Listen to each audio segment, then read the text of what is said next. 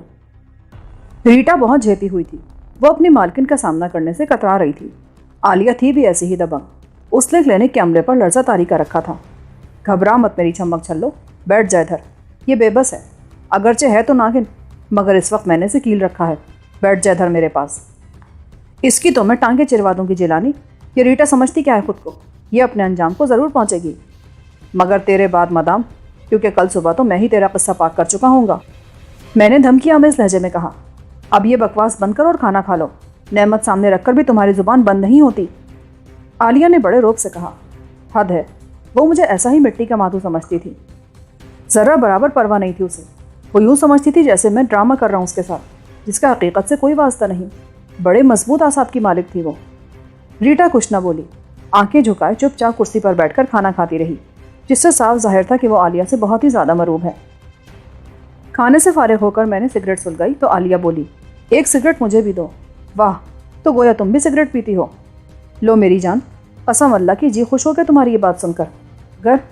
مگر کیا؟ وہ میری باتوں کو بڑے دھیان سے سنتی تھی۔ میرا خیال ہے کہ وہ اپنی زندگی سے مایوس ہو چکی تھی، اسے یقین تھا کہ میں اسے زندہ نہیں چھوڑوں گا۔ اس کی وہ دھمکیاں کھوکھلی تھی۔ مگر میں یہ پوچھ رہا تھا کہ تمہارا کوئی بچہ بھی ہے؟ ہاں، ایک بچہ ہے میرا، 10 سال کا ہے وہ، اسے میں نے نیو یارک بھیج رکھا ہے، وہیں پڑھ رہا ہے وہ۔ تمہاری عمر کتنی ہے؟ یہی کوئی 30 سال ہوگی۔ وہ بچہ ڈاکٹر دھومن سے ہے۔ ہاں تو اور کیا تم سے ہے؟ مجھ سے بھی ہو سکتا تھا۔ اس رات تم نے گاؤن تو اسی انداز میں اتارا تھا جیسے کوئی پہلوان اکھاڑے میں خم ٹھوک کر اترتا ہے۔ وہ مسکرائی۔ میں نے ایسا کوئی مرد نہیں دیکھا تھا جو ایسی صورتحال میں اپنے حواس پر قابو رکھ سکے۔ میرا خیال تھا تم مرد ہو ہی نہیں، مگر اب میرا خیال ایسا نہیں ہے۔ کیوں؟ اب ایسا کیوں نہیں ہے؟ ریٹا تمہارے کمرے میں جو کچھ کرتی تھی اس کی مجھے خبر رہتی تھی۔ میرا دماغ الٹنے لگا۔ اتنے لمبے ہاتھ تھے ان لوگوں کے، پھر بھی تم نے اسے کھلی چھٹی دے رکھی تھی۔ ہاں، ہم اس رات کے منتظر تھے جس رات وہ تمہاری زنجیر کاٹ دیتی، اور وہ رات آ گئی۔ ہاں آئی تو، مگر ہمارے لیے پریشانی لے کر آئی۔ ہمارے حساب میں کچھ غلطی رہ گئی تھی، ہمیں معلوم نہیں تھا کہ تم سواد خان کو اتنی آسانی سے قابو میں کر لو گے۔ میں مکمل ہدایات دے کر کوٹھی پر واپس آ گئی تھی۔ میں اس کے سامنے سے مٹ کر اپنی ہی نظر میں بے وقت ہونے لگا۔ وہ اتنی تیز ترار عورت تھی۔ ریٹا کا رنگ اڑ گیا۔ عالیہ سگریٹ کے گہرے گہرے کش لے رہی تھی۔ لگتا تھا سارے منظر میں سب سے زیادہ حاوی ہستی وہی ہے۔ تمہارے لیے بہتر یہی ہے جیلانی کہ میری کار مجھے دے دو اور مجھے یہاں سے جانے دو، ورنہ میرے آدمی تمہیں ایسی چوٹ دیں گے کہ ساری زندگی سر پر باہر رکھ کر روتے رہو گے۔ ہمیں جانتے نہیں ہو تم۔ اب ایسا بھی گدھا نہ سمجھو مجھے عالیہ، ابھی تو تم میری قید میں ہو اور مجھے تم سے اپنے گردے کا حساب لینا ہے۔ یہ کہہ کر میں نے اس کی دونوں کلائیاں پکڑ کر تکیے کی طرف دوبارہ پلنگ سے باندھ دی۔ اسے ٹیکا لگا دو ریٹا، اس کی چک چک سے میں تنگ آ گیا ہوں، حرامزادی، برابر دھمکیاں دی جاتی ہیں مجھے، میں نے غصے سے کہا اور نیا ٹیپ کاٹ کر عالیہ کا منہ دوبارہ سی دیا۔ اس کی آواز سے مجھے وحشت ہونے لگی تھی۔ ریٹا شاید اسی انتظار میں تھی۔ اس نے کھٹ سے سرنج تیار کی اور ٹیکا بھر کر عالیہ کی نس میں گھونپ دیا اور وہ دیکھتے ہی دیکھتے بے ہوش ہو گئی۔ خس کم جہاں پاک، ایسی ذلیل کی بچی تھی وہ، دماغ سن کر دیا تھا اس نے میرا۔ مرتی مر گئی، مگر اس کے قصبل ویسے کے ویسے ہی تھے ابھی تک۔ ریٹا، مجھے ڈر ہے، اس گشتی کے ساتھ ہی ہمیں چاروں طرف ڈھونڈ رہے ہوں گے، ہر شہر تک رسائی حاصل ہوگی انہیں، کیونکہ ان کے پاس روپیہ ہے۔ تو پھر ہمیں کیا کرنا چاہیے؟ اس کی باتوں سے تو یہی معلوم ہوتا ہے کہ ہم یہاں محفوظ نہیں ہیں۔ ریٹا بھی پریشان ہو گئی تھی اور اس کے اطمینان کا وہ چھلکا جو اوپری سطح پر قائم تھا ٹوٹ رہا تھا۔ میرا خیال ہے ہمیں آج یہ جگہ چھوڑ دینی چاہیے، مگر ہم جائیں گے کہاں؟ یہ علاقہ میرا دیکھا بھالا ہے ریٹا، یہاں ایک ڈاک بنگلہ ہے، ادھر میلیسی کی طرف، محکمہ نہر والوں کی ملکیت ہے وہ، ہم آج رات وہیں جائیں گے۔ مگر اس مصیبت کو تم کہاں لیے پھرو گے جیلانی؟ اسی کے لیے تو میں وہاں جا رہا ہوں۔ احمق ہو تم، میری مانو تو اسے گولی مار کر ادھر کسی کھڈے میں دفن کر دو اور اطمینان سے گھر چلے جاؤ۔ خامخواہ اپنے لیے مصیبت پیدا کر رہے ہو۔ مجھے ابھی ڈاکٹر دھومن اور اس کے ساتھیوں کو بھی پکڑنا ہے، ایک ایک سے انتقام لینا ہے مجھے۔ تو پھر انتقام کا یہ کون سا طریقہ ہے؟ جس کو پکڑو اسے جان سے مار دو، اس میں لمبی چوڑی سوچنے والی کیا بات ہے؟ مگر نہیں ریٹا، یہ اتنی آسانی سے مر گئے تو انہیں سزا کیا ملی؟ کیا سزا ملی انہیں؟ جو مر جاتے ہیں وہ تو ہر دکھ ہر غم سے نجات پا جاتے ہیں، پھر سزا کہاں ملی انہیں؟ نہیں، میں ان سب کو ایسی سزا دوں گا کہ یہ نہ جی سکیں گے اور نہ مر سکیں گے۔ تمہاری باتیں میری سمجھ میں نہیں آتی جیلانی، میں شاید زیادہ دور تک اور زیادہ دیر تک تمہارا ساتھ نہ دے سکوں۔ بکتی ہو تم، میں کوئی زیادتی تو نہیں کر رہا تمہارے ساتھ، یہ بات نہیں ہے جیلانی، یہ اذیتناک سلسلہ میں زیادہ دن تک برداشت نہیں کر سکتی، میں ان کاموں کے لیے نہیں بنی ہوں۔ وہ بلک اٹھی اور نڈھال سی ہو کر کرسی میں جا دھسی۔ اوہ، اب سمجھا۔ ٹھیک ہے بیبی، میں بس 1-2 دن میں تمہیں تمہارے گھر پہنچا دوں گا اور ڈھیر سارا روپیہ بھی تمہیں دے دوں گا تاکہ تم اطمینان سے زندگی بسر کر سکو۔ مجھے روپیہ نہیں چاہیے، مجھے تمہاری ضرورت ہے جیلانی۔ نہ بابا نہ، بہت مشکل کام ہے یہ، میرے راستے بڑے کٹھن ہیں، پتہ نہیں زندگی مجھے کس راہ پر لے جاتی ہے۔ نکال دو اپنے دماغ سے ایسا تمام خناس۔ تم کہو گی تمہیں مجھ سے محبت ہو گئی ہے، میں تمہارے بغیر رہ نہیں سکتی، یہ سب بکواس ہے۔ اب تو میں کسی کا بھی نہیں ہو سکتا، کسی کا بھی نہیں۔ 7 آدمیوں سے انتقام لے کر ہی میں سکھ کی نیند سوؤں گا، یہ میرا وعدہ ہے اپنے دل سے، اپنے رب سے، اپنی ماں کی خیالی تصویر سے۔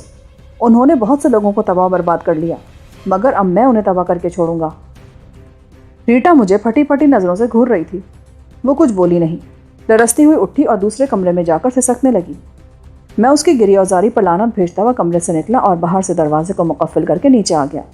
مجھے اسی شام وہ جگہ چھوڑ دینی چاہیے تھی۔ عالیہ ٹھیک کہتی تھی کہ اس کے آدمی میری تلاش میں ہوں گے۔ کاؤنٹر پر جا کر میں نے بل ادا کیا، اپنے دوست ناصر علی سے رخصت لی اور اسی شام ان دونوں کو کار میں لاد کر ملتان سے باہر نکل گیا۔ عالیہ کے بارے میں نے اپنے دوست کو بتایا کہ وہ بیمار ہے اور چلنے پھرنے سے معذور ہے، اسی لیے اسے اٹھا کر ادھر سے ادھر لے جانا پڑتا ہے۔ حالت عالیہ کی یہ تھی کہ اسے ریٹا نے ٹیکا لگا کر بے ہوش کر رکھا تھا اور ہماری عافیت اسی میں تھی کہ ہم وہاں سے چپ چاپ نکل جاتے۔ مجھے میلسی جانے کی زحمت نہ اٹھانی پڑی۔ نہر کی پٹری پر میں نے کار ڈالی تو شہر سے کوئی 21 میل دور ہارون آباد کی طرف جانے والی سڑک پر مجھے ایک ڈاک بنگلے کی خبر ملی۔ ایک راہگیر نے بتایا کہ وہاں سے کچھ ہی دور وابلا کا ایک بنگلہ موجود ہے اور میں اس میں ٹھہر سکتا ہوں۔ یہ بڑی خوشائند خبر تھی۔ راہگیر کے بتائے ہوئے پتے پر جب میں پہنچا تو یہ دیکھ کر میرا دل خوش ہو گیا کہ ایک نیا تعمیر کردہ نئی وضاقتہ کا بنگلہ ایک پربہار جگہ پر موجود تھا۔ بنگلے میں صرف ایک چوکیدار تھا۔ اس گھڑی وہ مجھے وہاں دیکھ کر بے حد خوش ہوا۔ میں نے جاتے ہی 100 کا نوٹ اس کے ہاتھ پہ رکھ کر اسے اپنا مطیع کر لیا۔ اس نے ہمارے لیے بنگلے کے حصے میں 2 کمرے کھول دیے۔ 2 کمرے ایک مکمل رہائشی حصہ تھے جن میں کچن بھی تھا اور 2 باتھ روم بھی۔ بجلی کے ہیٹر بھی لگے تھے ان کمروں میں۔ فرش پر دریا بچھی تھی۔ وہاں جو فرنیچر رکھا تھا وہ واقعی CSP قسم کے افسروں کے شایع نشان تھا۔ ان لوگوں نے شہروں کی بکواس سے دور ماہی 2 ماہی دوروں کے لیے اپنے لیے نہایت ہی خوبصورت آرام گاہیں مہیا کر رکھی تھیں، جہاں نہ صرف تنہائی تھی بلکہ سکون بھی تھا، بلکہ دنیا جہان کی آسائشیں بھی مہیا ہو سکتی تھی وہاں۔ کار میں نے عمدن وہاں بھی گیراج میں بند کر کے تالا لگا دیا۔ چوکیدار جس کا نام شیرو تھا ہمارے بہت کام آیا۔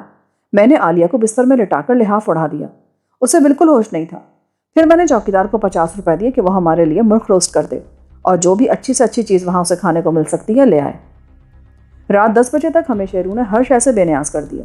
ہم کھانا بھی کھا چکے تھے، گرم پانی سے نہا بھی چکے تھے اور گرم کمروں کے اندر لحافوں میں بیٹھ کر قہوے کا مزہ بھی لے چکے تھے۔ وہ بڑا ہی خدمت گزار قسم کا آدمی تھا، صاحب لوگوں کی ضرورت تو چہروں سے ہی بھانپ لیتا تھا۔ ریٹا قہوے کی پیالی میز پر رکھ کر ذرا دیر کے لیے غسل خانے میں گئی تو وہ میرے پاس آیا اور سرگوشیانہ انداز میں بولا، صاحب کوئی اور خدمت؟ میرا مطلب ہے صاحب کہ آپ کی تھکن تو دور ہونی چاہیے نا۔